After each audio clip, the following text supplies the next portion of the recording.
기도하겠습니다. 하나님 아버지, 은혜에 감사를 드립니다.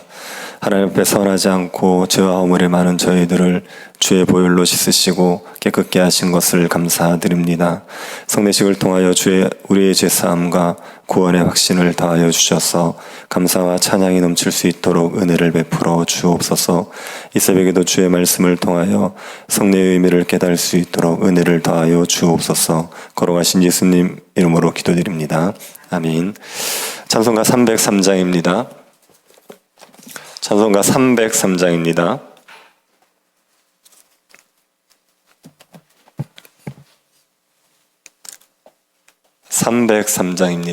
통일 찬송가는 403장입니다.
누가복음 22장 14절부터 20절 말씀입니다.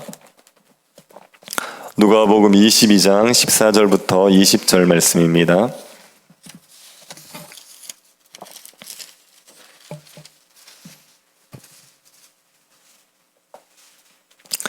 찾으셔서 한 절씩 교도하도록 하겠습니다. 찾으셨으면 교도하겠습니다. 때가 이르매 예수께서 사도들과 함께 앉으사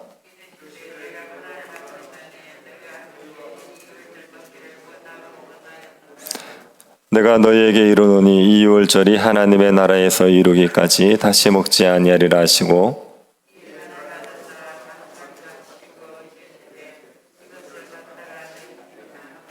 내가 너희에게 이르노니 내가 이제부터 하나님의 나라가 임할 때까지 포도나무에서 난 것을 다시 마시지 아니하리라 하시고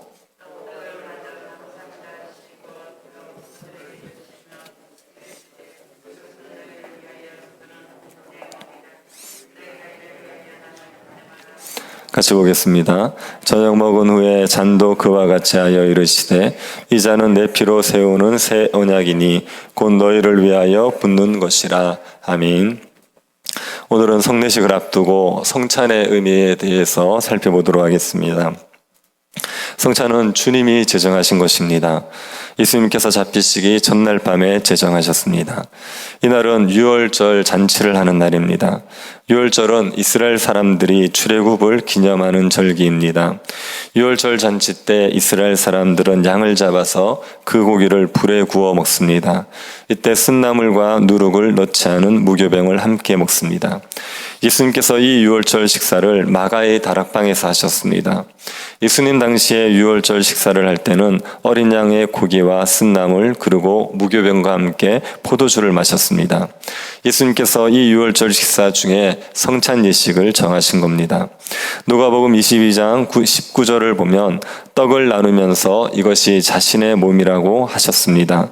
또 떡을 가져 감사 기도하시고 떼어 그들에게 주시며 이르시되 이것은 너희를 위하여 주는 내 몸이라 너희가 이를 행하여 나를 기념하라 하시고, 여기서 떡은 유월절 양고기와 함께 먹는 무교병을 말합니다. 누룩이 없는 떡입니다. 그 떡을 가지고 감사 기도하시고는 제 아들에게 주시면서 이것이 너희를 위하여 주는 내 몸이라 그렇게 말씀하셨습니다. 떡을 자신의 몸을 상징하는 것으로 정하신 겁니다. 그리고 20절을 보면 잔을 들고 내 피라고 하십니다. 저녁 먹은 후에 잔도 그와 같이 하여 이르시되 이 잔은 내 피로 세우는 새 언약이니 곧 너희를 위하여 붓는 것이라. 포도주 잔을 드시고는 자신의 피라고 하셨습니다. 떡과 포도주가 자신의 살과 피라고 하시면서 이 성찬 예식을 제정하신 겁니다. 이 성찬도 세례와 마찬가지로 믿음으로 받아야 효력이 있습니다. 성찬의 의미가 무엇인지를 알고 그것을 믿음으로 참여해야 우리가 하나님의 은혜를 누릴 수가 있습니다. 성찬의 의미가 무엇인지 모르고 그냥 먹는다고 해서 무슨 일이 일어나는 것이 아닙니다. 그냥 집에서 빵과 포도주를 먹는 것과 다를 바가 없습니다. 오히려 아무런 의미를 모른 채 성찬을 참여하면 성찬을 멸시하게 되어서 하나님 앞에 죄를 짓게 됩니다. 그래서 성찬은 어떤 의미인지를 이해하고 그것을 받아들이는 마음으로 참여해야 됩니다. 성찬은 어떤 의미입니까? 웨스트민스터 신앙고백서에 이렇게 기록되어 있습니다. 우리 주 예수께서 잡히시던 날 밤에 주의 만찬이라고 불리는 그분의 몸과 피의 성례를 제정하시고 세상 끝날까지 그분의 교회에 지키도록 하셨습니다. 이는 그분의 죽으심으로 친히 자신을 드리신 희생제사를 영원히 기념하도록 하기 위한 것이고, 참된 신자가 거기에서 받을 모든 은택과 그리스도 안에서 받을 영적인 양육과 장성을 위함이며, 그분께 드려야 할 그들의 모든 의무를 더 충실히 이행, 그분의 신비한 몸의 지체로서 그리스도와 그리고 지체 상호 간의 사귐의 결속과 보증을 위함입니다. 여기에 기록된 것들을 하나씩 살펴보면 4가지가 있습니다. 우선 성찬은 예수님의 죽으심을 기념하도록 위한 겁니다. 우리가 어떤 사람의 죽음을 기념하기 위해서 비석을 세우는 경우가 있지 않습니까? 예수님께서는 자신의 죽음을 기념하기 위해서 성찬을 제정하셨습니다. 예수님의 죽으심을 기념한다는 것은 예수님의 죽으심의 의미를 안다는 의미입니다. 예수님의 죽음의 의미가 어떤 것인지를 아는 것이 성찬을 예수님의 죽음을 기념하는 겁니다. 예수님의 죽음의 의미는 유월절 어린 양의 죽음을 통해서 이해할 수 있습니다. 유월절 어린 양의 죽음의 의미가 예수님의 죽으심의 의미입니다. 유월절 어린 양이 죽음으로 어떤 일이 일어났습니까? 우선 유월절 어린 양의 죽음으로 이스라엘 백성들은 죽음의 저주에서 벗어나게 되지요. 유월절 어린 양의 죽음으로 이스라엘 백성들은 장자의 죽음의 저주를 받지 않았습니다. 이스라엘 백성의 장자들 대신에 어린 양이 죽게 된 겁니다. 어린 양이 희생 제물이 되었습니다. 예수님께서도 우리를 위한 희생 제물이 되셨습니다. 우리가 받아야 될 형벌을 대신 받으시고 우리를 사망에서 구해 주셨습니다. 우리가 예수님의 죽음을 기념한다고 할 때 이 죽음의 의미를 알아야 됩니다. 그런데 단순히 이것을 안다고 해서 기념이 되는 건 아닙니다. 예수님께서 나를 위해 죽었다고 말하는 것으로는 기념이 되지 않습니다. 예수님이 나를 위해서 희생제물이 되셨다는 것을 믿어야 되는 겁니다. 그것을 믿음으로 고백하면서 성찬에 참여하는 것이 예수님의 죽음을 기념하는 겁니다. 우리가 성찬에 참여하면서 예수님이 나를 위해서 살과 피를 찢고 살을 찢고 피를 흘리심으로 내가 받아야 될 형벌을 대신 받았다는 것을 믿어야 됩니다. 그 믿음으로 성찬에 참여함으로 예수님의 죽으심을 기념하게 되는 겁니다. 그리고 두 번째로 성찬은 신자가 그리스도의 죽음으로 받을 수 있는 모든 은택을 받은 자가 되었음을 보증해 줍니다. 그리스도의 죽음으로 우리는 하나님과 화목하게 되었습니다. 이제는 하나님께 마음껏 나아갈 수 있는 존재가 되었습니다. 하나님과 교제함으로 영생을 누릴 수 있게 되었습니다. 그리스도 안에 있는 자에게는 더 이상 정죄가 없습니다. 어떤 죄의 형벌도 받지 않습니다. 그리스도 안에 있는 자는 반드시 영화롭게 됩니다. 우리를 의롭다 하신 하나님께서 우리를 영화롭게 하십니다. 그래서 신자는 소망 가운데 즐거워할 수가 있습니다. 그리스도로 인하여서 우리는 하나님이 주시는 하늘의 모든 신령한 복을 다 받았습니다. 성찬은 우리에게 이것을 보증해 주는 표가 되는 겁니다. 세 번째로 성찬은 우리의 영적인 양육과 장성, 그리고 그리스도께 드려야 할 신자의 모든 의무를 충실하게 이행하기 위한 것입니다. 성찬은 기본적으로 식사를 말합니다. 예수님께서 제 아들과 함께 식사를 하신 겁니다. 제 아들은 예수 그리스도와 함께 떡과 포도주를 먹고 마십니다. 우리가 식사를 하면 그 식사를 통해서 우리가 자라나게 되고 또 살아갈 힘을 얻지 않습니까? 성찬을 통해서 우리는 영적으로 자라가고 힘을 얻습니다. 그래서 성찬은 우리 영혼의 식사입니다.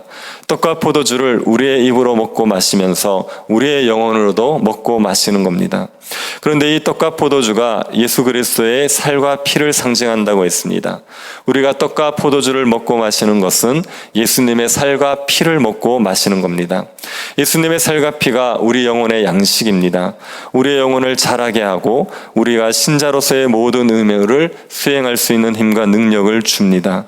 성찬을 통해서 주님의 죽으심을 생각하고 주님의 죽음으로 우리에게 주어진 그 놀라운 유익들을 생각할 때 우리 영혼이 자라나게 됩니다. 우리의 영혼이 새 힘을 얻게 되는 겁니다. 우리를 거듭나게 한 것이 예수님의 십자가 보혈입니다. 죽은 우리의 영혼을 살아나게 한 것이 십자가 복음입니다. 우리가 자라게 하고 우리가 새 힘을 얻게 하는 건 역시 예수 그리스도의 십자가 보혈입니다. 예수 그리스도의 죽으심을 기념할 때마다 우리의 영혼이 자라나서 새 힘을 얻게 됩니다. 그래서 성찬할 때마다 우리는 점점 자라나고 점점 경건해지게 됩니다. 네 번째로 성찬은 우리가 그리스도와 연합되어 있을 뿐 아니라 다른 지체와도 연합되어 있다는 것을 보증해 줍니다. 고린도전서 10장 17절에 이렇게 기록되어 있습니다. 떡이 하나요 많은 우리가 한 몸이니 이는 우리가 다 한 떡에 참여함이라. 성찬을 할 때 나누는 떡이 한 떡입니다. 주님이 처음 떡을 나누실 때 한 떡을 떼어서 나누어 주셨습니다. 우리도 성찬식을 할 때 잘려진 떡을 나누어 먹지만 원래는 한 덩이의 떡을 조금씩 떼어 나누어 주었습니다. 잔도 한 잔을 돌려서 마셨습니다. 이렇게 하신 것은 주님의 제자들을 다 한 몸이라는 걸 보여주기 위한 것입니다. 우리가 성찬에 참여할 때 우리는 그리스도 안에서도 다 한 몸 되었음을 고백하면서 참석하는 겁니다. 예수를 믿을 때 우리는 그리스도와 연합되어 한 몸이 되었습니다. 그와 더불어 교회와 한 몸이 되는 겁니다. 예수님을 믿는데 교회와 한 몸이 되지 않는다는 건 있을 수가 없습니다. 예수님을 믿는다는 건 교회와 한 몸 되는 것도 의미합니다. 지금까지는 개인적으로 살았지만 이제는 교회의 한 지체로 살아가는 겁니다. 그래서 성찬은 한 개인이 받고 싶다고 해서 혼자 받을 수 있지 않습니다. 세례의 경우에는 교회가 정한 때에 세례를 받을 수 없는 형편이면 개인적으로 받을 수 있습니다. 병상에서 예수님을 믿었으면 병원에서 혼자 세례를 받을 수도 있습니다. 하지만 성찬은 그렇게 할 수 없습니다. 성찬은 개인적으로 받고 싶다고 해서 혼자 받을 수 있는 게 아닙니다. 집에 목회자가 있다고 해서 가족들이 개인적으로 성찬을 하거나 할 수 없습니다. 성찬은 반드시 교회에서 해야 됩니다. 교회에서 공적으로 시행되어야 됩니다. 성찬은 교회가 다 그리스도 안에 있음을 고백하는 예식이기 때문에 교회에서 공적으로 시행되어야 됩니다. 성찬은 개인적인 은혜의 수단을 위한 것이 아니라 교회가 은혜를 누리는 수단으로 주신 겁니다. 우리가 신앙생활을 하면서 꼭 기억해야 할 것은 교회를 통해서 은혜를 주신다는 사실입니다. 우리가 개인적으로 말씀을 읽고 기도해도 하나님께서 은혜를 주시지요. 그런데 개인적으로 하나님과 교제하는 것으로 충만한 은혜를 누리며 살아갈 수 없습니다. 우리는 개인적으로 하나님과 관계를 맺도록 부름받은 것이 아니라 교회적 존재로 부름을 받았습니다. 한 교회에서 다 같이 한 몸으로 하나님을 섬기도록 부름을 받았습니다. 그래서 함께 교회로 살아갈 때 그때 우리가 충만한 은혜를 누릴 수 있습니다. 성찬은 우리에게 네 가지의 사실을 말해줍니다. 예수님이 우리를 위해서 희생제물이 되셨다는 사실을 알려줍니다. 성찬은 예수 그리스도의 죽음으로 인해 우리가 모든 유익을 얻게 되었음을 알려줍니다. 우리가 예수 그리스도로 인하여 영적으로 자라가고 새 힘을 얻게 되는 것도 성찬입니다. 우리가 예수 그리스도와 함께 연합되었을 뿐 아니라 다른 지체들과 한 몸이 되었다는 사실도 알려줍니다. 이런 것들을 우리에게 알게 해주고 이것을 보증해 주는 것, 그것이 바로 성찬입니다. 이 성찬에 참여할 때 우리가 이 모든 것을 믿는 믿음으로 감사함으로 참여해야 됩니다. 하나님께서 예수 그리스도를 통해 우리에게 모든 복 주심을 알고 감사함으로 참여하면 하나님께서 우리에게 은혜를 풍성히 누리게 해 주십니다. 성찬을 통해서 우리에게 주신 이 약속들을 믿음으로 받아 성찬의 은혜를 풍성히 누리는 우리 모든 주의 백성들 될 수 있기를 바랍니다. 하나님 아버지, 주의 은혜를 저희들에게 내려주심을 감사드립니다. 귀한 성찬 예식을 허락해 주셔서 감사드립니다. 성찬을 통해서 주의 죽으심을 기념하게 하시고 주님의 죽으심으로 인하여 모든 유익을 얻게 되었음을 확신하게 하여 주옵소서. 성찬을 통해서 우리 영혼이 자라가고 새 힘을 얻게 하시고 지체들을 내 몸처럼 사랑할 수 있도록 은혜 내리고 주옵소서. 걸어가신 예수님 이름으로 기도드립니다. 아멘. 하늘에 계신 우리 아버지여, 이름이 거룩히 여김을 받으시오며 나라의 임하옵시며 뜻이 하늘에서 이룬 것 같이 땅에서도 이루어지이다. 오늘날 우리에게 일용할 양식을 주옵시고 우리가 우리에게 죄 지은 자를 사하여 준 것 같이 우리 죄를 사하여 주옵시고 우리를 시험에 들게 하지 마옵시고 다만 악에서 구하옵소서. 대개 나라와 권세와 영광이 아버지께 영원히 있사옵나이다. 아멘. 성례식 위해서 기도해 주시고 우리 주일 학생들 위해서 기도해 주십시오. 예배당 이전과 중직자 선거를 위해서도 기도해 주시고 개인적으로 기도하시기 바랍니다.